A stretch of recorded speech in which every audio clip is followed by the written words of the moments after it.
He came to inspect a winter resort, but the ground beneath it was already starting to fail. The data looked perfect, the project looked safe, but his dog refused to take another step. In a town that needed this project to survive, telling the truth meant risking everything. This Navy SEAL had seen this before. Once was enough to cost lives, and he wasn't going to ignore it again. This time, the choice wasn't about being right. It was about who would pay the price if he stayed silent. So tell me, would you protect the truth, even if it meant breaking a town that depends on it? Where are you watching from, and what do you think about this story? If stories like this speak to you, please like and subscribe to help us reach 1,000 subscribers. May God guide your path and protect your home. The road into Northridge curved along the mountainside like it had been drawn by a careful hand. Snow covered everything: trees, rooftops, the narrow guardrails that separated the asphalt from a steep drop into white silence below. In the winter light, it all looked calm, clean, safe. Elliot Vance didn't trust any of it. He drove with one hand resting lightly on the wheel, the other near the gearshift, fingers relaxed but ready. Years ago, someone had told him that danger rarely announced itself. It hid in patterns that looked too perfect, too convenient. Beside him, Ranger sat upright in the passenger seat, harness clipped to the seatbelt latch. The German Shepherd's amber eyes tracked the tree line, not the road. His ears shifted in small, deliberate movements, catching things Elliot couldn't hear. "Yeah," Elliot murmured under his breath. "I see it too."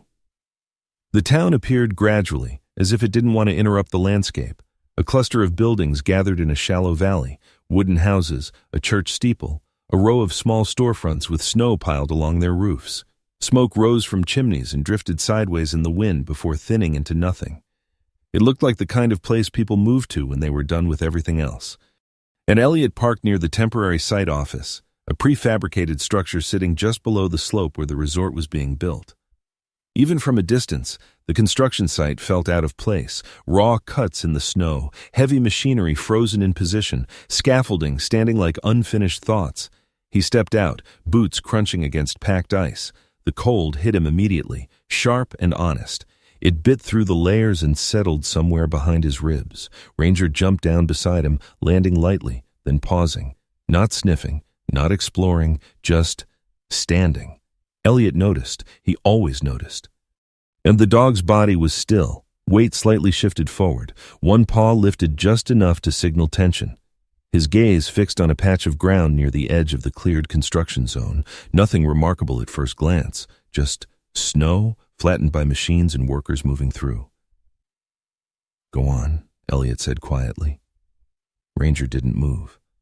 That was answer enough. Elliot walked past him, slow, deliberate. He stepped onto the packed snow, feeling the surface through his boots. Solid, stable, just like the reports had said, too stable. He crouched slightly, pressing his gloved hand against the ground. Cold seeped through immediately, but there was something else beneath it, something faint. Not movement, not quite. More like absence, a hollow quiet where there shouldn't be one. He stood again, jaw tightening. Behind him, Ranger exhaled sharply and took a step back. That was when Elliot stopped pretending this was just routine. Inside the site office, the heat was dry and artificial. Papers were spread across a folding table, maps, cross-sections, soil stability reports, clean lines, clear data, everything labeled, measured, approved. Elliot removed his gloves and flipped through the documents one by one. No anomalies, no warnings, no hesitation.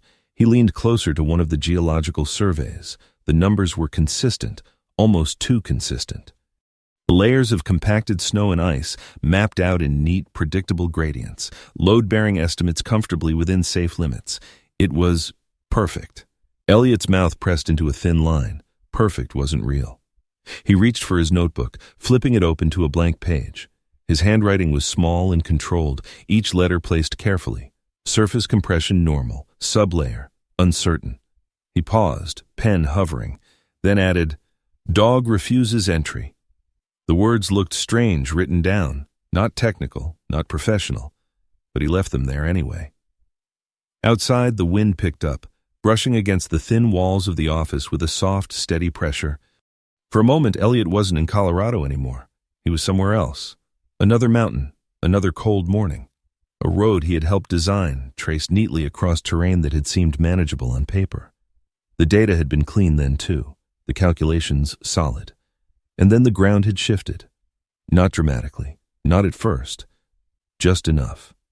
He remembered the sound, not the collapse itself, but the moment before. The quiet distortion in the air, like the world holding its breath. He had ignored it. Someone else had paid the price. Elliot closed the notebook. He didn't believe in second chances, but he believed in patterns. And this felt like one. Later that afternoon, he walked the perimeter alone. The sun hung low, casting long shadows across the snow. From a distance, the construction site looked almost complete, structures rising cleanly against the slope, glass panels reflecting the sky, pathways already mapped out for future guests, a place people would come to feel safe. Ranger moved ahead of him, then stopped again. This time, closer to the foundation of the main building. Elliot watched as the dog approached the edge of a compacted section of ground, then halted, muscles tightening. His ears angled forward, then back. He lowered his head slightly, inhaling once, sharply, and then he stepped away. Deliberately, not fear. Refusal. Elliot walked up beside him and looked down. Nothing. Just snow, steel supports, and clean construction lines. He crouched again, slower this time, removed one glove, pressed his bare hand to the surface. Cold. Still. But there it was again, that subtle wrongness, like touching something that had been hollowed out from beneath, even if the surface hadn't given way yet. He pulled his hand back. "All right," he said quietly. Ranger glanced at him, then back at the ground. Elliot followed that gaze longer than he needed to. Back in the office, as the light faded outside, Elliot sorted through a stack of older reports tucked into a corner file box. They were less organized, edges worn. The pages slightly curled from being handled too often, or not at all. One document slipped loose as he lifted the pile. It had been marked over, not removed, just crossed out. Thick black lines cut through sections of text, obscuring most of the content, but not all of it. Elliot leaned closer. A name remained visible at the bottom of the page, where the marker hadn't fully covered the signature. He read it once, then again. Dr. Alan Pierce. The ink beneath the black strokes looked older than the rest of the file, a report that had been written and then buried. Elliot sat back slowly, the paper still in his hand. Outside, the wind pressed harder against the walls. Ranger lifted his head from the floor, ears sharpening. Elliot didn't look at him. He didn't need to. Someone had seen this before, and whatever they had seen had been erased. Elliot didn't sleep much that night, not because of the cold or the unfamiliar room above the site office, or even the wind that pressed steadily against the thin walls. It was the paper, the one with the blacked-out sections, the name that hadn't been erased completely, Dr. Alan Pierce. By morning, Elliot had already memorized the signature. He stood outside with a cup of burnt coffee cooling in his hand while Ranger circled the truck once, then settled beside him. The dog didn't pace, he didn't bark, but he stayed close, closer than usual, his body angled toward the slope above the construction site. Elliot followed that line of attention. The mountain looked harmless again. As it always did in daylight. Finding Pierce wasn't difficult, not really. In small towns, people didn't disappear. They just stopped being talked about. The name surfaced twice, once from a hardware store clerk who pretended not to remember at first, and again from a mechanic who didn't bother pretending at all. "Old guy," the mechanic said, wiping his hands on a rag that had long since given up on being clean. "Used to work up there. Didn't last." He nodded vaguely toward the mountains. "Where's he now?" The man shrugged. "Same place everyone goes when they get tired of being right." Pierce lived on the edge of town, in a narrow house half buried in snow. The porch sagged slightly under the weight, and a single light burned inside, even in the morning. Elliot knocked once. No answer. He knocked again. The door opened just enough for a man to look through the gap. Tall, but slightly bent forward, like gravity had taken a stronger interest in him than in most people. His hair was white and uneven, his beard not quite kept, not quite forgotten. His eyes, though, sharp. Too sharp for someone who had given up. "You're not from here," Pierce said. It wasn't a question. "No." Pierce studied him for a moment longer, then opened the door wider. Inside, the air smelled like paper and old heat. Stacks of documents lined the walls, not organized but not chaotic either, more like someone had stopped trying to explain them to anyone else. Elliot placed the marked report on the table between them. Pierce didn't touch it. "Where did you get that?" "Site office." Pierce gave a short breath that might have been a laugh, or something close to it. "They didn't throw it away?" "They tried." That earned Elliot a longer look. Pierce reached for the paper at last, fingers steady despite the tremor in his wrist. He didn't unfold it right away. "They changed it," he said, "before it went official." Elliot didn't interrupt. "They didn't need to lie outright," Pierce continued. "Just remove uncertainty, smooth the edges, make the ground behave better on paper." "Why?" Pierce looked at him as if the question itself didn't belong in the room. "Because uncertainty costs money." He finally unfolded the report. The black lines cut across most of the data, but a few diagrams remained visible. Cross-sections of layered snow and ice, faint notes in the margins. "You saw it, didn't you?" Pierce said quietly. Elliot hesitated, then nodded. Not clearly, but enough. Pierce's gaze shifted past him, toward the window, toward the mountains. "There's a layer under that slope," he said. "Not solid ice, not stable ground, something in between. It shifts. Slowly, most of the time." "And when it doesn't?" Pierce folded the paper again. "It remembers gravity." Elliot left the house with more questions than answers, but none of them felt abstract anymore. By the time he reached the center of town, the streets were busier, trucks moving, people carrying supplies, the quiet urgency of a place that couldn't afford to slow down. The cafe stood near the corner, its windows fogged from the inside.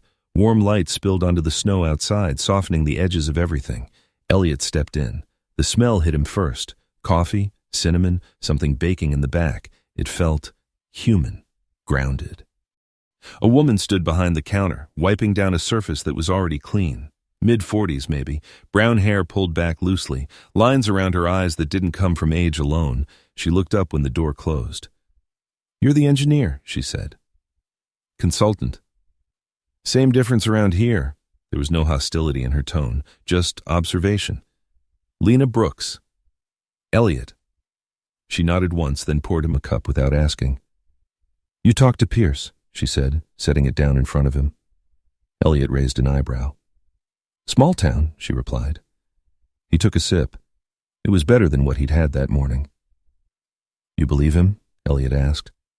Lena didn't answer right away, and she leaned against the counter, arms folded loosely.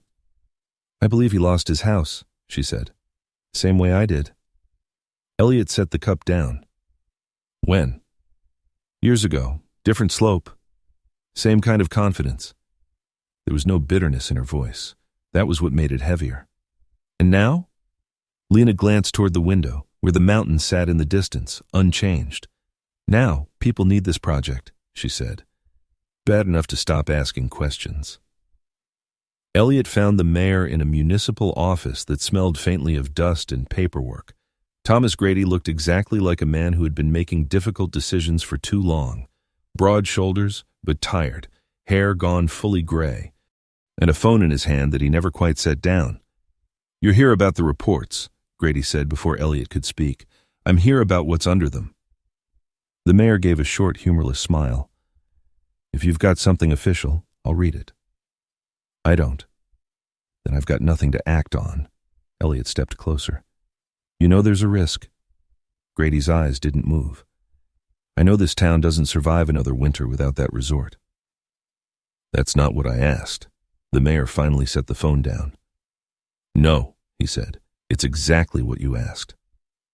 Silence settled between them, heavy but not hostile. "If we stop," Grady continued, quieter now, "we don't get to wait for a better option." "There isn't one." Elliot held his gaze. Grady didn't look away. By late afternoon, Elliot was back at the site. The machines were running again, pushing snow, leveling ground, continuing as if the mountain had agreed to all of it. Jonah Bell stood near one of the vehicles, tools in hand, younger than the others, but already worn in the way people got when they worked more than they rested. "You're the guy asking questions," Jonah said. I'm the guy trying to understand answers. Jonah huffed a quiet laugh. Well, here's one, he said. If you're right, we all lose our jobs. And if I'm not? Jonah met his eyes. Then we get to eat. Ranger moved past them without waiting. It was straight toward the edge of a compacted section near the foundation.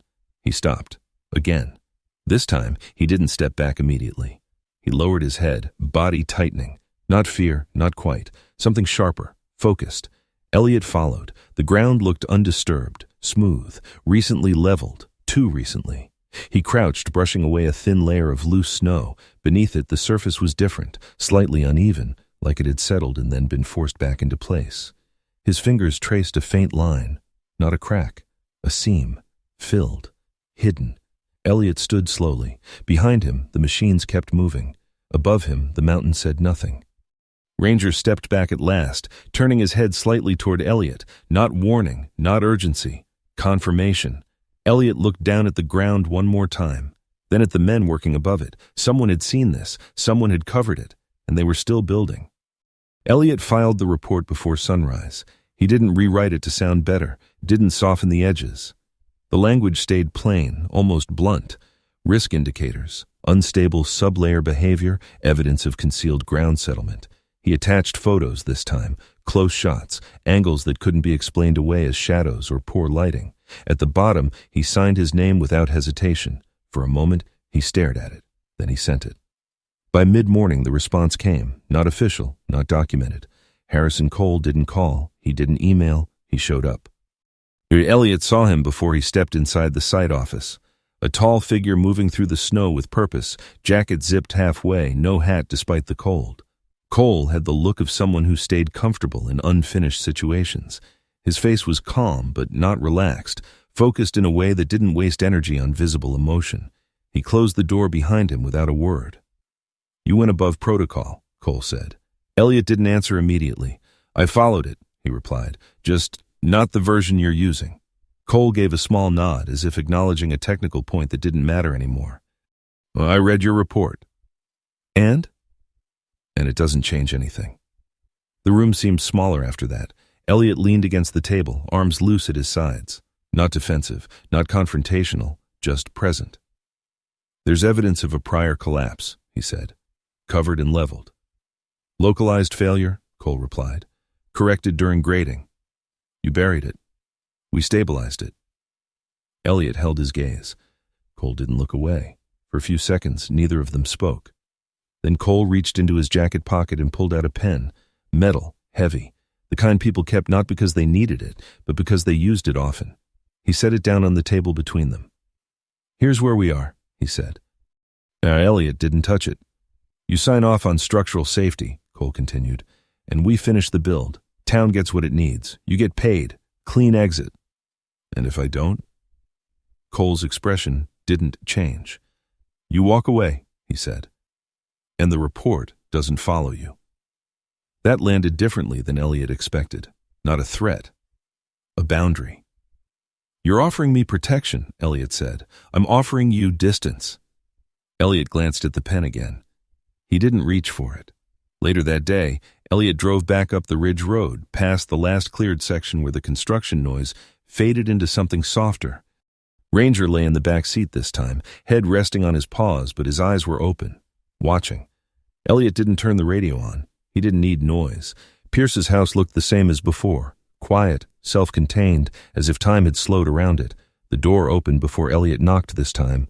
You came back, Pierce said. I needed the part you didn't say. Pierce stepped aside. Inside, the papers hadn't moved. Or maybe they had, but only in ways that didn't matter. Elliot stood near the table, hands in his jacket pockets. If they keep building, he said, what happens? Pierce didn't answer right away. And he walked to the window, looking out toward the slope, though the trees blocked most of the view. Depends on what changes first, he said. The weather? No. Pierce turned back. The pressure. Elliot frowned slightly. In the ground, Pierce continued, in the layers. It builds slowly, quietly. You don't feel it unless you know what to listen for. And then? Pierce's mouth tightened. Then it doesn't ask permission. The word sat there, heavier than the room.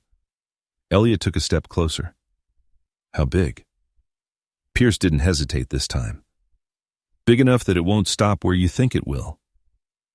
On the way back down, Elliot didn't go straight to the office. And he stopped halfway, where the road curved close to the main excavation zone.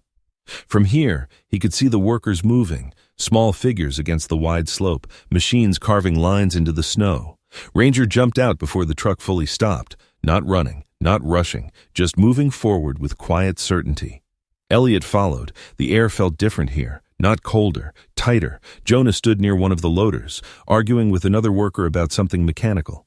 He looked up when he saw Elliot approach. "You get your answer?" Jonah asked. "Yeah." "And?" Elliot looked past him, toward the ground.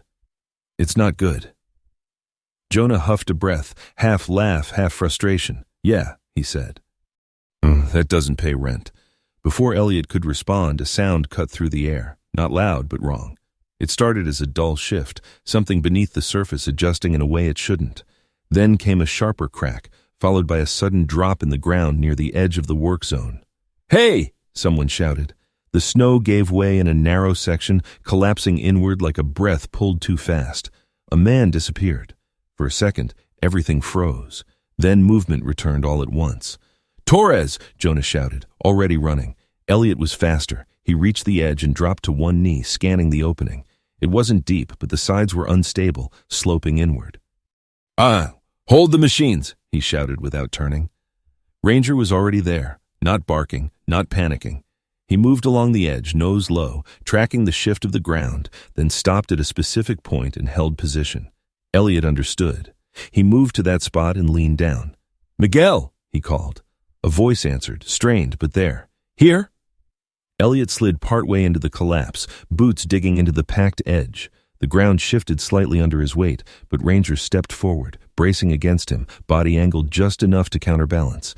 It wasn't strength. It was precision. Elliot reached down and grabbed a sleeve. Miguel Torres, mid-30s, face pale under the dirt and snow, gripped back with shaking hands. "Don't move," Elliot said. "I've got you." He pulled slowly, not fighting the ground, working with it. Above them, the other workers stood frozen, unsure whether to help or stay back. Jonah dropped beside Elliot, grabbing Miguel's other arm. Together, they pulled him free. The hole settled behind them with a soft collapse. Not dramatic, just final. Miguel lay on the snow, breathing hard, eyes wide. "I didn't see it," he said. "It was just there." Elliot didn't answer. He was looking at the ground, at the edges of the collapse.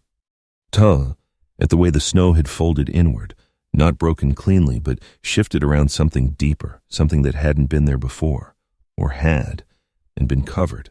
By evening, the site was back in motion, slower, more cautious, but still moving. Cole stood near the office when Elliot returned, hands in his pockets, watching the machines. "Minor incident," he said without looking at Elliot. "No serious injury."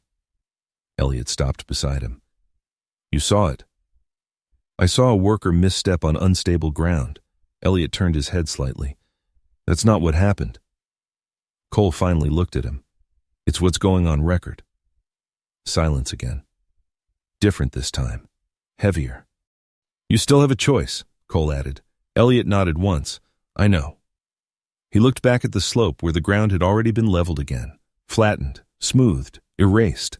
His hand brushed against the notebook in his pocket. He didn't take it out, not yet. The storm didn't arrive like a warning. It built itself quietly over the ridge, cloud by cloud, until the sky lowered enough to press against the mountain. By late morning, the light had flattened. No shadows, no depth, just a pale, endless gray. Elliot stood at the edge of the site, watching the machines move faster than they had the day before. Too fast.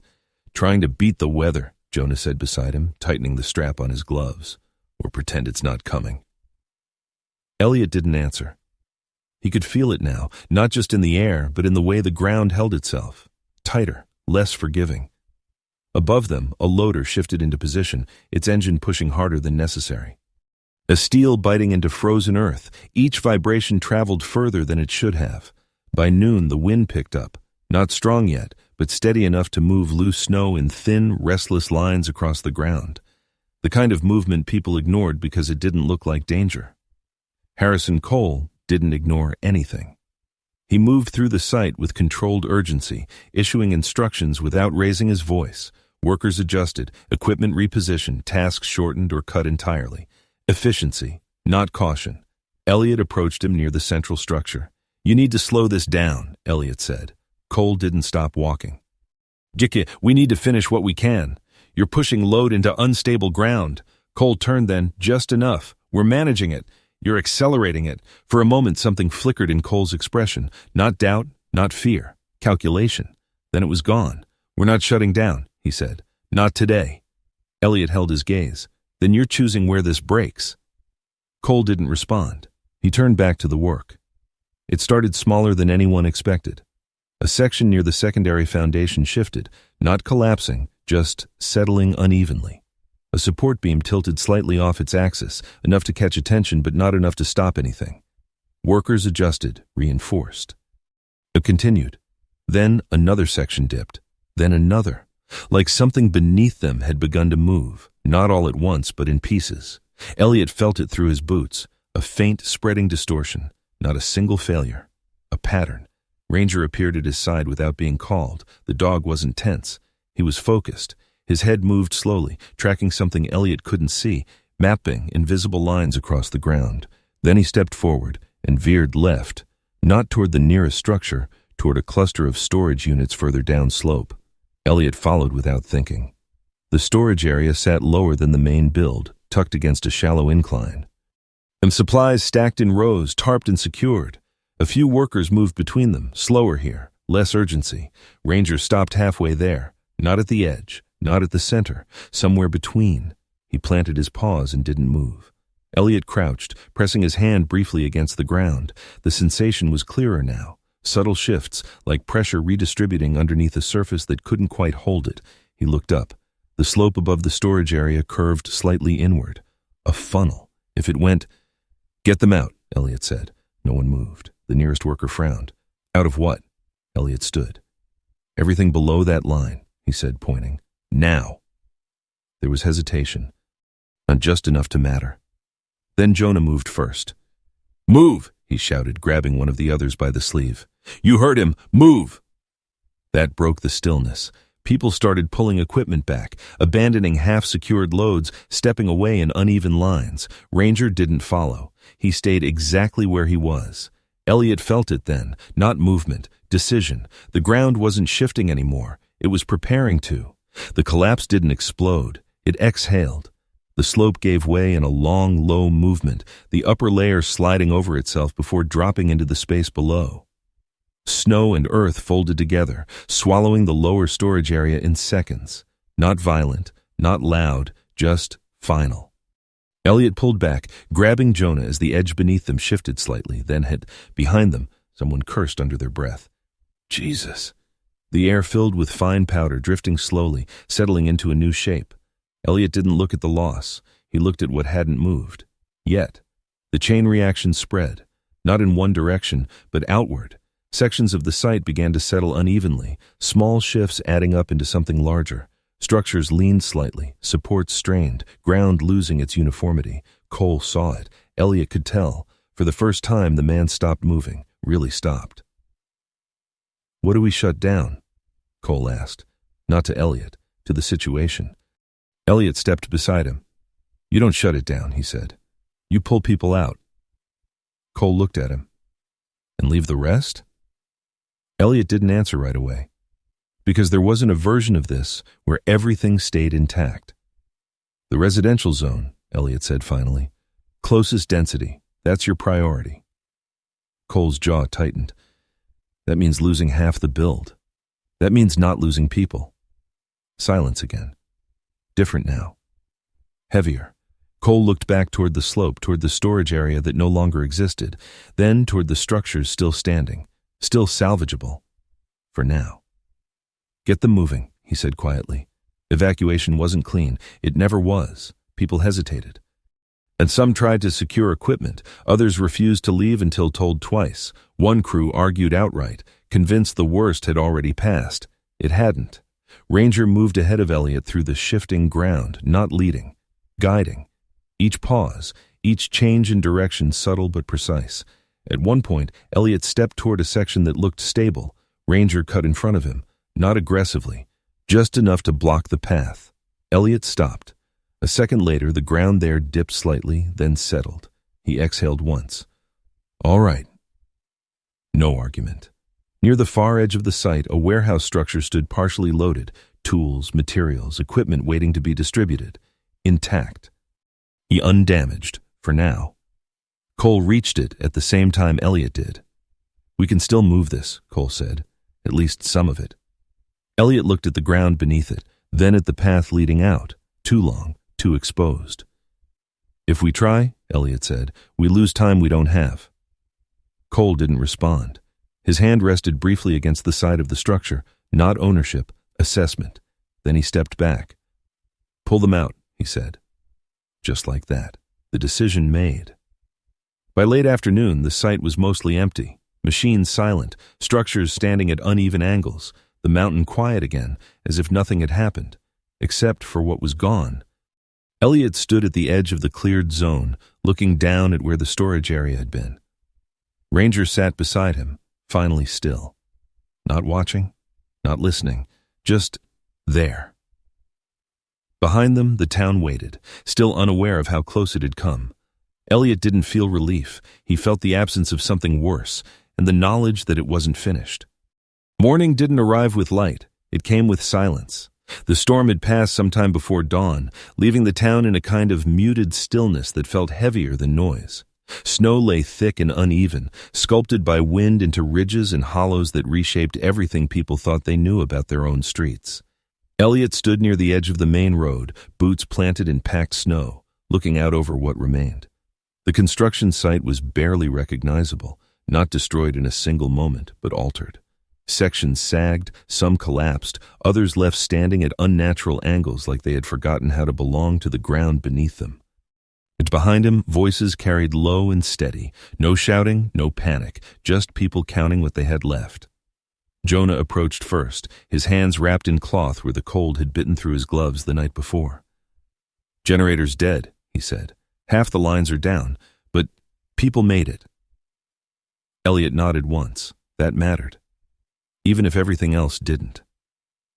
Jonah hesitated, then added, "Miguel's stable, legs bad, maybe permanent." Elliot closed his eyes for a second. Not a loss the town would measure loudly, but it would stay. "Thanks," he said. Jonah didn't leave immediately. "You were right," he said, not looking at Elliot. About the ground." Elliot let the words sit between them. "I wasn't the only one who saw it," he replied. Jonah gave a small, humorless laugh. "Yeah," he said, "just the only one who didn't look away." The town gathered slowly. Not for a meeting, not for orders, just because people needed to see each other standing. Mayor Thomas Grady arrived later than most, his coat buttoned wrong, hair flattened by sleep or stress. He moved through the crowd with the awkward stiffness of a man who had spent too long believing decisions were clean. They weren't. He stopped in front of Elliot. For a moment, neither spoke. Then Grady exhaled. "I should have listened. It wasn't loud. It didn't need to be." Elliot studied him, not for the apology, but for what came after it. Grady didn't look relieved. He looked reduced, like something inside him had shifted permanently. "You had reasons," Elliot said. Grady shook his head. "I had pressure," he corrected. "That's not the same thing." A pause. "I thought saving the town meant keeping it alive at any cost." Elliot glanced toward the broken structures in the distance. "And now?" Grady followed his gaze. "Now I think I forgot what alive actually means." By midday, the truth settled into place. The project was finished, not completed, finished. Harrison Cole delivered the news without ceremony. No speech, no attempt to soften it. And just facts laid out in the open air where no one could pretend not to hear them. "We're shutting it down," he said, "indefinitely." A few voices rose, not in protest, but in instinct. People asking questions they already knew wouldn't change anything. Cole didn't argue. He didn't justify. He simply stood there, shoulders squared against the weight of something that no longer belonged to him. When the questions faded, he stepped aside and began helping move debris. Lena Brooks reopened her cafe 2 days later, not because it was ready, because it was needed. The front window was cracked but intact, tables mismatched, the heat uneven. But the door stayed open, and people came. Not for coffee, not really. For somewhere to sit, somewhere to exist without rebuilding for a few minutes. Elliot entered quietly one afternoon, Ranger at his side. The dog didn't scan the room, didn't track movement or tension. He walked in, circled once near the far table, and lay down. Just lay down. It was the first time Elliot had seen him do that here. No alertness, no calculation, just stillness. Lena noticed. "Guess he finally trusts the place," she said, setting a cup in front of Elliot. Elliot looked at Ranger, or maybe he just doesn't feel anything wrong anymore. Lena leaned against the counter. That's the same thing, isn't it?" Elliot didn't answer, because he wasn't sure it was. Late that afternoon, someone mentioned Pierce. No one had seen him since the storm. His small place on the edge of town was empty. Door unlocked, stove cold, papers gone except for one thing left on the table. A set of drawings, detailed, precise, not of buildings, of the mountain itself. Reinforcement lines, drainage paths, load distribution across natural slopes, solutions, not for profit, for survival. Elliot studied them in silence.